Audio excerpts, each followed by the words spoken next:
সম্প্রতি অভিনেতা জয় চৌধুরীর সঙ্গে সিনেমার প্রচার সহ বিভিন্ন আয়োজনে দেখা গেছে পরীমনিকে।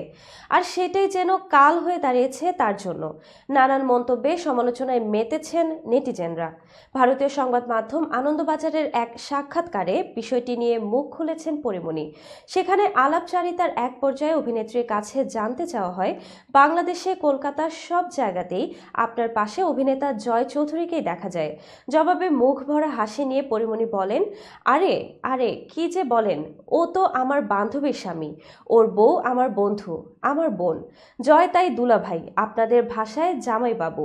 অভিনেত্রী আরও বলেন, সত্যি আমাদের মধ্যে খুবই মিষ্টি সম্পর্ক, খুব মজা করি আমরা। দোহাই, কলকাতায় আবার এই গুঞ্জনটা যেন ছড়িয়ে দেবেন না। সাংবাদিকদের বড় ভয় পরীমনি আর প্রেমের সম্পর্কে জড়াবেন কিনা।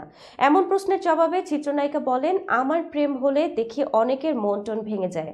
আমি কারো হব না, তাতে লোকে খুশি।